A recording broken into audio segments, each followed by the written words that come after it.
less than 60 miles northeast of downtown Los Angeles, in a mountain pass that millions of Californians drive through without a second thought, two of the most dangerous fault systems on the North American continent are converging.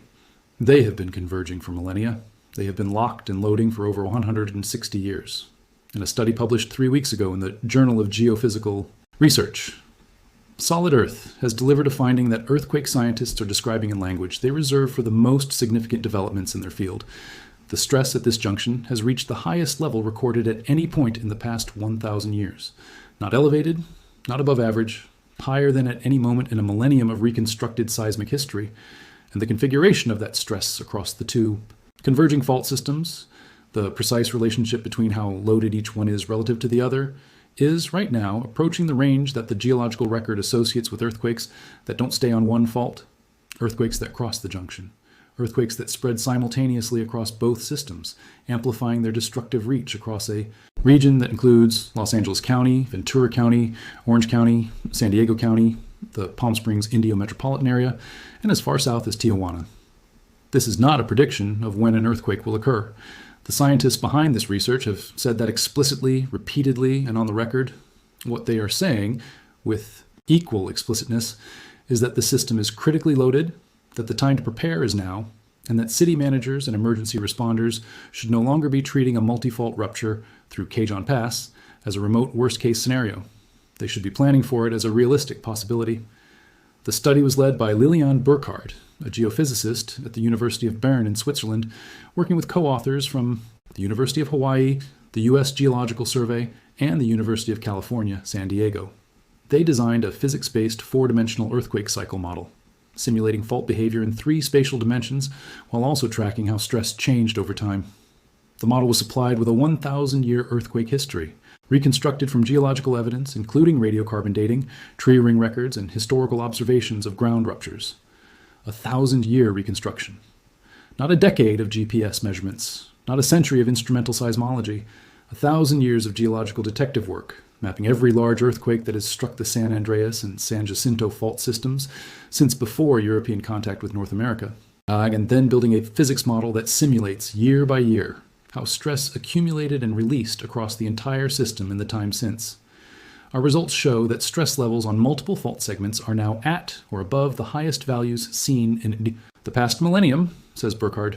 Right now, with stress at historically high levels across the region and more than 160 years elapsed since the last major rupture, the system is in a critically loaded state. 160 years. The last major earthquake to impact the broader Los Angeles region was the Fort Tejon earthquake. Magnitude 7.9, January 9th, 1857. An Ibera earthquake that ruptured roughly 225 miles of the San Andreas Fault in under 2 minutes, opening visible cracks in the ground from Parkfield to Wrightwood, throwing people off their feet in Los Angeles, and sending seismic waves that caused the Los Angeles River to temporarily reverse direction. Since that moment, while California's population grew from approximately 380,000 people to 39 million, while Los Angeles transformed from a town of 4,000 into the second largest metropolitan area in the United States, while highways and railways and gas pipelines and power transmission lines were built directly through and across every major fault in the region, the stress released by the Fort Tejon earthquake has been rebuilding every year, every decade, without a comparable release on the same section of the San Andreas Fault. The findings indicate that tectonic stress in the area has reached, and in some places surpassed, the highest level seen in the past 1,000 years. The model estimates that stress has reached 3.6 megapascals in the San Jacinto Bernardino section, exceeding any value recorded during the entire 1,000-year simulation. The neighboring Mojave South section of the San Andreas Fault currently stands at 2.8 megapascals, 3.6 megapascals on the San Jacinto Bernardino segment, not a value seen before in the entire simulation period, not the highest level seen in a century or since the Fort Tejon earthquake, the highest value in the entire 1,000-year model run. A new ceiling set right now by the very system that hasn't produced a major rupture since Abraham Lincoln was 4 years old. Now the earthquake gate. This is the concept at the center of the study, and it is genuinely new to the scientific literature. Not just a restatement of known hazard, but a structural insight into how Cajon Pass works as a mechanical feature of the fault system. The earthquake gate concept captures something important about how fault junctions work, explains Burkhardt. Cajon Pass doesn't simply block or channel earthquakes. It responds to stress conditions, and those conditions change over centuries. The Cajon Pass is where the San Andreas Fault and the San Jacinto Fault converge, squeezed between the San Gabriel Mountains to the west and the San Bernardino Mountains to the east. Through the same narrow corridor run Interstate 15, one of the primary arteries connecting Los Angeles to Las Vegas and the inland southwest, freight rail lines carrying some of the highest cargo volumes in the country, and energy transmission corridors including natural gas pipelines and high-voltage power lines, supplying the greater Los Angeles metropolitan area. It is, by any infrastructure measure, one of the most critical geographical pinch points in the American West, and it sits directly on the junction between the two most dangerous fault systems in Southern California. The gate concept describes how this junction behaves during large earthquakes, based on what the geological record shows. Past earthquakes provide examples of both outcomes.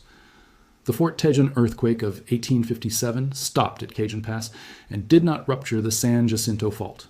In contrast, the Wrightwood earthquake of 1812 crossed the junction and propagated through both fault systems as a single event. The same geographical feature, the same two fault systems, two completely different outcomes, separated by 45 years. One earthquake stopped at the gate, the other went through. What determined which outcome occurred? The researchers found that the key factor is not just the amount of stress on an individual fault when stressed through both systems. When the stress levels differ significantly, ruptures are more likely to stop at Cajon Pass instead of continuing farther. In 1857, the stress on the San Andreas was significantly higher than the stress on the San Jacinto. The gate closed, the rupture stopped. In 1812, both systems were under comparable stress. The gate opened, the rupture crossed. According to the simulation, the San Jacinto Bernardino segment stood out with the highest stress load anywhere in the 1,000-year reconstruction, registering 3.6 megapascals. And Burkhardt said that both sections are experiencing high and relatively similar levels of stress, meaning the fault system is in a configuration that has historically preceded multi-fault ruptures. That is the configuration we are approaching today, Burkhardt said. Approaching the configuration associated with multi-fault ruptures on both the San Andreas and the San Jacinto, at stress levels that exceed anything in the past 1,000 years on the most heavily loaded segment. And the gate between them, the geographic feature that stopped the 1857 earthquake and allowed the 1812 earthquake to cross, is responding to those conditions in exactly the way the model says it responds when it is about to open. So not only is it concerning that the stresses are reaching historic highs, says Burkhardt, but also that the relative stress conditions between the TWO fault systems are approaching the range we associate with major ruptures crossing both faults simultaneously. What does a multi-fault rupture through Cajon Pass actually look like in terms of physical consequences? If a strong earthquake hits either fault zone, the researchers say the seismic rumbles could cascade into its neighbor through the earthquake gate and spread damage from north of Los Angeles through San Bernardino, Riverside, and the Coachella Valley simultaneously. North of Los Angeles through the Coachella Valley.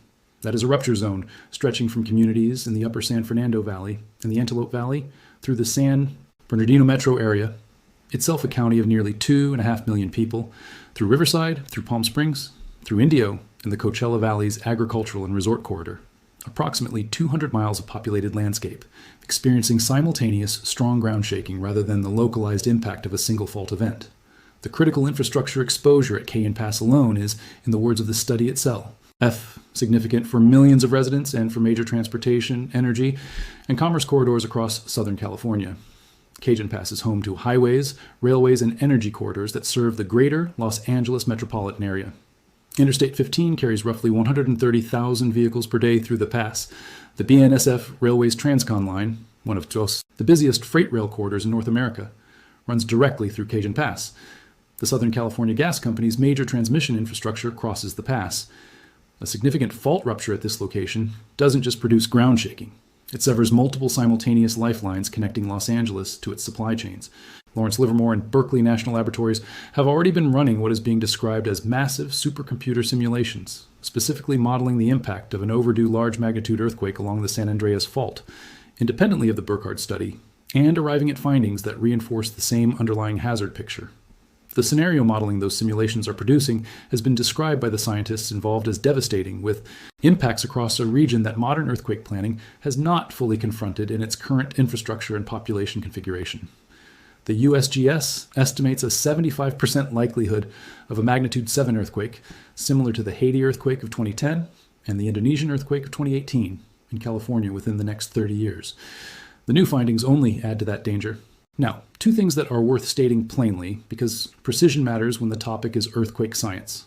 The first is what this study is not. It is not a prediction. Burkhardt has been consistent and emphatic about this across every interview and statement associated with the paper's release. The study is not a prediction of when an earthquake will occur.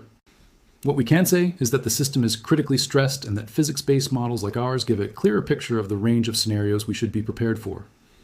Earthquake timing prediction remains, in Burkhardt's own words, one of the most difficult unsolved problems in science. Knowing that stress is at a millennial high does not tell you whether the fault will rupture next week, next year, or next decade. The physics of fault rupture triggering operates on timescales and in response to local conditions that no current model fully captures. There are caveats.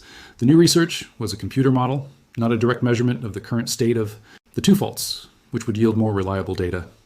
The 1,000-year geological record the model draws on is real. The radiocarbon dates, the tree ring anomalies, the historical accounts of past ruptures. But reconstructing stress state from that record involves assumptions that direct borehole stress measurements or dense geodetic GPS networks can test and refine. The model is the most sophisticated physics-based assessment of this specific fault junction ever conducted. It is not a definitive reading of the fault's current physical state. The second thing worth stating, a 4.2 magnitude earthquake struck Fraser Park, California, at the junction of the Garlock Fault and the San Andreas Fault, approximately 70 miles northwest of Cajon Pass, just this week, on July 11th and 12th. Geophysicist Stephen Burns described the Garlock-San Andreas junction as having just been unlocked. A single M4.2 is not, by itself, a meaningful precursor signal to a major earthquake. Seismologists are careful to note that the vast majority of small earthquakes along active faults do not precede large events. But the Garlock Fault, a major east-west striking fault that intersects the San Andreas near Cajon Pass, has its own complex interaction history with the San Andreas system, and a small earthquake at any junction of major Southern California faults, in the week when a major study has confirmed those faults are at record stress, is the kind of data point that scientists annotate carefully. The underlying message of the new research is not to panic, but to act with urgency, Burkhardt said. City managers and emergency responders should plan for joint ruptures along the San Andreas and San Jacinto faults as a realistic possibility with the current stress conditions, not a remote worst-case scenario. Southern California faces a significant and growing seismic risk, and the time to prepare is now and not after the next earthquake, she said. Models earthquake stress and triggering on the San Andreas Fault isn't that stress builds over time, which we've long known, but that the balance of stress across the junction may decide whether the next earthquake stays contained or grows into a much bigger rupture. There is a practical dimension to this study that sits above and beyond its scientific contribution, and it is the dimension that earthquake scientists most want the people living in the affected region to absorb. The Los Angeles metropolitan area has approximately 13 million people. The broader Southern California region, Los Angeles, Ventura, Orange, San Bernardino, Riverside, San Diego counties, plus the Coachella Valley and northern Baja California, has over 25 million. Those 25 million people live in a built environment constructed under multiple generations of earthquake building codes that have been significantly strengthened after every major California earthquake since 1971, and that are in some areas among the most stringent in the world, but the housing stock is not uniform. Buildings constructed before the 1971 Silmar earthquake, before the 1994 Northridge earthquake, before the 2001 updates. Many of them are still standing, still occupied, and still not retrofitted to the standards that would maximize their survival odds in a 7.0 to 7.9 range event. That includes densely populated areas like Los Angeles County, Ventura County, Orange County, San Diego County, the Palm Springs Indio metropolitan area, and even as far south as Tijuana. The failure of those older structures, wood frame soft-story apartments, unreinforced masonry buildings, pre-1980 concrete frames, is the primary driver of casualty projections in every scenario planning exercise Southern California emergency managers conduct. The earthquake itself, when it eventually comes, will last between 20 and 120 seconds. The fires, the infrastructure failures, the road closures, the collapse of the buildings where people are sleeping, the disruption of water systems needed to fight those fires. Those will last weeks and months. The study that confirmed Cajon Pass has reached its highest stress level in the thousands. D years is, by the explicit statement of its own lead author, not a reason to panic. It is a reason to prepare, to know where your gas shutoff valve is, to have stored water and supplies for 7 days, to know the locations of the exits in your building and the open spaces near your home, to know whether your home has been retrofitted, to ask your city government whether the buildings in your neighborhood have been assessed. To push for the infrastructure hardening, particularly along I-15 and the Cajon Pass energy corridors, that would determine whether the region recovers in months or in years after the event. That is not a question of if, but of when. The system is critically stressed, and physics-based models like ours give a clearer picture of the range of scenarios we should be prepared for, says Burkhardt. This information is important for hazard assessment, infrastructure planning, and emergency preparedness. The earthquake gate at Cajon Pass does not have a posted schedule. It does not announce when it will open. What the study published 3 weeks ago tells us, with more precision than any previous research on this junction, is that the conditions for it to open and to let a rupture cross from one fault system to the other are closer to being met right now than they have been at any moment in the past 1,000 years. Subscribe and stay with this channel. Because earthquake science is moving fast, the Lawrence Livermore supercomputer scenario simulations are due for full public release later this year, and the complete picture of what Southern California faces at this junction is still being assembled.